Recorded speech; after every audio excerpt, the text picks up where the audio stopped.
आपको ये रिक्वेस्ट करना अगर आप चाहूँगा, अच्छी अगर आप क्वालिटी के अच्छी बीज क्वालिटी लेना के चाहते बीज हैं, लेना गार्डन चाहते दोस्त हो की वेबसाइट इम्पोर्टेड एक बार क्वालिटी विजिट के, कर सकते हैं। आप वहाँ पे गार्डन सिकाता दोस्त की सिंजेंटा वेबसाइट एक टाइप बार ज़रूर अच्छी विजिट कर कंपनी के सकते हैं। वहाँ बीज पे हैं, आपको आपको बालकनी जो पैक्स में इम्पोर्टेड मिल बीज जाएंगे। होते हैं। आज दोस्तों हम बात करेंगे हमारा सबसे ज़्यादा इम्पॉर्टेंट टॉपिक, जो आगे आने वाले दिनों में मुझे बहुत सारे कमेंट्स आएंगे कि हम अभी विंटर के जो पौधे हैं वो परचेज़ कर रहे हैं, वो ख़रीद रहे हैं, पर उनको हम लगाएं कैसे जिसके साथ उनमें बहुत अच्छे फूल भी आएँ और साथ में वो जो है ग्रीन रहें। इसके लिए दोस्तों आज पॉटिंग मिक्स मैं आपको बताऊंगा, जो मैं अपने सभी जो विंटर वाले फ्लावर्स होते हैं, सर्दियों के फूल होते हैं, उनके लिए यूज़ करता हूं। और साथ में कुछ चीज़ें ऐसी भी हैं जो आपको जाननी ज़रूरी है, वीडियो को एंड तक जरूर देखिएगा। विंटर के जो पौधे हैं आपको अभी भी मिलने शुरू हो जाएंगे, पर अगर आप तैयार पौधे लेकर आना चाहते हैं तो अक्टूबर में लें, क्योंकि अभी थोड़ी सी गर्मी है और कभी कभार बारिश पड़ जाती है, जिसके कारण जो टेम्परेचर है वो एक जैसा नहीं रहता है और हमारे जो पौधे हैं वो गलना या मरना शुरू कर देते हैं। जो हमारे पास दोस्तों पौधे होते हैं, फ्लावरिंग प्लांट्स, ये सारा दिन धूप में रहते हैं और इनकी जो फ्लावरिंग है वो कंटिन्यूसली टाइम टू टाइम होती रहती है। इसके लिए इनमें ऐसी जो हमें स्पॉटी मिक्स बनानी पड़ती है जो पोरस भी, और सेकेंडली उसमें न्यूट्रिशन है उसकी बिल्कुल भी कमी ना हो। यहाँ पे आप देख सकते हो, पहले हम अगर पॉट रिक्वायरमेंट की बात करें, कौन सा गमला हमें अपने पौधों के लिए लेना चाहिए। गमले में आप 7 या 8 इंची का जो गमला है हर एक जो फ्लावरिंग प्लांट के लिए ले सकते हैं, इससे ज़्यादा लेने की ज़रूरत नहीं होती है। आप डेलिया के लिए थोड़ा सा बड़ा ले सकते हैं जिसमें ट्यूबरस ग्रोथ होती है और जिसके ट्यूबर्स थोड़े से ज़्यादा बड़े होते हैं। इसके अलावा दोस्तों और जो पौधे होते हैं जैसे पेटूनिया हो गया, एंटीराइनम हो गया, ऐसे पौधे जिनकी जो जड़ें हैं ज़्यादा बड़ी नहीं होती हैं और इनकी जो जड़ें हैं बहुत ज़्यादा थिन होती हैं, इनके लिए जो आप शैलो पॉट्स हैं वो भी यूज़ कर सकते हो, जिनकी जो डेप्थ है वो कम रहे। आप देख सकते हो मेरे पास जो अभी मिट्टी है इसमें मैंने क्या किया है, ये मेरे पास 70% जो नॉर्मल जो बालू मिट्टी होती है या फिर सैंडी सॉइल होती है जो हमारे पास, वो हमें लेनी है, क्योंकि इसमें जो पोरोसिटी है मेंटेन करना बहुत ज़रूरी है। आपको मैंने पहले ही बताया है, जिनकी जड़ें पतली होती हैं उनको ज़्यादा अच्छे से पेनिट्रेट करने के लिए, नीचे को जाने के लिए पोरस सॉइल चाहिए होती है और आपका पौधा तभी बढ़िया तरीके से ग्रो करता है। और साथ में दोस्तों जब भी मैं अपनी मिट्टी बनाता हूँ पौधों के लिए, उसमें मैं डीएपी के जो ग्रैनुअल्स हैं वो ज़रूर डालता हूँ। ये एक तरह का केमिकल फर्टिलाइज़र है, अगर आप इसको नहीं डालना चाहते तो आप इसको स्किप भी कर सकते हैं। इसके साथ क्या होता है, जो पौधा है नया हम लगाते हैं, उनकी जो जड़ें हम ट्रांसप्लांटिंग करते वक्त थोड़ी बहुत टूट जाती हैं, वो रिकवरी रेट बहुत ज़्यादा तेज़ हो जाता है और साथ में जो आपका पौधा है 1 या 2 दिन में केवल स्टेबल हो जाता है और अच्छे से फूल देने वैसे ही शुरू कर देता है जैसा वो नर्सरी में रहता है। और इसके अलावा दोस्तों बहुत ज़रूरी है हमारे पास 30% वर्मी कंपोस्ट या फिर कोई भी कंपोस्ट। अगर आप काउडंग कंपोस्ट यूज़ करना चाहें उसका 20% करें और 80% आप उसमें गार्डन सॉइल डालें। अगर आप वर्मी कंपोस्ट लेना चाहते हो आप 30% के आसपास डाल सकते हैं। जो हमारे पास दोस्तों वर्मी कंपोस्ट होनी चाहिए, अच्छी क्वालिटी की होनी चाहिए। और गोबर खाद में भी ये ध्यान रखिए, अगर आपकी जो गोबर खाद है वो कच्ची होगी तो हमारे पौधे में पीले पत्ते आने शुरू हो जाएंगे और धीरे धीरे से जो आपका पौधा है वो गलना शुरू कर देगा।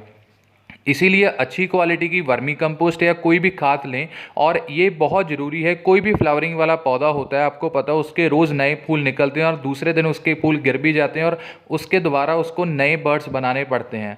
जो रेगुलर इसकी जो फ्लावरिंग होती रहती है उसको मेंटेन करने के लिए फर्टिलाइज़र है वो आप ऑर्गेनिक में कंपोस्ट या फिर काउडंग कंपोस्ट जो होती है या फिर वर्मी कंपोस्ट आप डाल सकते हो।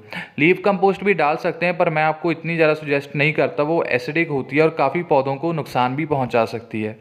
ऐसे आप देख सकते हो दोस्तों, जो हम अपने पौधे की जो मिट्टी है जब बना लेते हैं, इनको हम अपने पौधों को कैसे ट्रांसप्लांट करना चाहिए वो भी मैं आपको साथ में दिखाऊंगा, क्योंकि काफ़ी लोगों के ट्रांसप्लांटिंग करने के बाद ही दूसरे दिन पौधे मरने शुरू हो जाते हैं। अभी हमने इन सब चीज़ों को मिक्स कर लेना है अच्छे से, जिसके साथ जो पौधा है वो अच्छी पॉटी मिक्स में लग सके। आप देख सकते हो जो मेरे पास अभी पॉली बैग में पौधा था इसको मैंने निकाल लिया है और इसका रूट बॉल देख सकते हो मैंने बहुत कम डिस्टर्ब किया है, 25% इसकी मैंने मिट्टी निकाली है। ये सबसे बड़ा आप कह लीजिए एक रूल है जब भी आप कोई ट्रांसप्लांटिंग करते हैं सीजनल प्लांट की, कि उसकी मिट्टी कम से कम निकालने की कोशिश करें। अगर निकालनी भी है तो जहाँ आपको लगे कि रूट बॉल अच्छे से नहीं फैला हुआ, उसकी रूट्स का जो अच्छे बढ़िया तरीके से फॉर्मेशन नहीं हुआ, वहाँ से आप थोड़ी सी मिट्टी निकाल दें। पर जहाँ जहाँ इसकी रूट्स बहुत ज़्यादा होती हैं वहाँ पे आपको मिट्टी बिल्कुल भी नहीं निकालनी। अगर कोई केस में आपको क्ले सॉइल या चिकनी मिट्टी में पौधा मिलता है उसकी आप 30% ज़्यादा से ज़्यादा जो मिट्टी निकालें, अदरवाइज़ आप उसको एज इट इज़ प्लांट कर दें, क्योंकि जब हम नई मिट्टी बनाएंगे वो हम पोरस ही बनाएंगे, वो उसके लिए मोर देन इनफ रहेगी। अभी आप देख सकते हो मेरे पास जो 8 इंची का गमला है 7 इंची का गमला है और इसके अकॉर्डिंग जितनी हमें मिट्टी निकालनी है वो निकालेंगे, पर ज़्यादा नहीं निकालनी चाहिए। अगर आपको लगे गमला छोटा है तो उसकी जगह आप बड़ा गमला ले लें, पर पौधे में जो मिट्टी है उसको निकालेंगे तो आपका पौधा मरने के हाई चांसेस रह सकते हैं। आप देख सकते हो मैंने इसके गमले के अकॉर्डिंग इसकी जो रूट बॉल है वो ज़्यादा नहीं छेड़ा है और इसको हम एज इट इज़ अभी प्लांट कर देंगे। यही दोस्तों होता है जो नॉर्मल ट्रांसप्लांटिंग होती है, जिसमें आपने सिर्फ पौधे को लगाना है, उसमें आपने मिट्टी नहीं निकालनी और साथ में आप डीएपी डालें। डीएपी का बहुत ज़्यादा रोल होता है। इसके अलावा अगर आप कुछ भी और डालना चाहें वो आपकी मर्ज़ी है, पर मैं आपको रिकमेंड या सजेशन नहीं दूंगा। अगर आपके पास बोन मील है या फिर कोई और चीज़ है ऑर्गेनिक में लीफ कंपोस्ट आप डाल सकते हैं, पर मैं इसमें सिर्फ सिंपल मिट्टी रखता हूँ क्योंकि हर एक पौधे में सभी चीज़ें डालना थोड़ा सा मुश्किल हो जाता है और उसके साथ बजट भी बहुत ज़्यादा बढ़ जाता है, क्योंकि ये सीजनल पौधे हैं, ये 6 महीनों के बाद नए लगाने पड़ते हैं। इसके लिए कोई स्पेशल ज़्यादा आपको चीज़ें करने की ज़रूरत नहीं है। 70% जो आप नॉर्मल गार्डन सॉइल या फिर सैंडी सॉइल जो पोरस होनी चाहिए, 30% अच्छी क्वालिटी की वर्मी कंपोस्ट या कोई भी काउडंग कंपोस्ट, और उसमें 4 से 5 दाने डीएपी के 7 इंची के गमले के हिसाब से आप डाल सकते हैं। उसके बाद आप पौधे को अच्छे से पानी दीजिए। पानी देने के बाद उसको क्या करें, एक दिन के लिए शेड एरिया में रख दें अगर आपको लगे कि पौधा थोड़ा सा मुरझा रहा है। अदरवाइज़ मैं सर्दियों में कोई भी पौधा जो शेड एरिया में नहीं रखता है, ट्रांसप्लांट करने के बाद वो धूप में ही अच्छे से चल जाता है और पौधे में जो फूल हैं वो आपके सामने है कैसे खिलते रहते हैं। और साथ में दोस्तों आपको ये भी बताना चाहूँगा, जो ट्रांसप्लांटिंग करने का समय होता है वो शाम का चुने या सुबह सुबह का चुने, जब ठंडा टाइम होता है, जब धूप नहीं निकली होती है।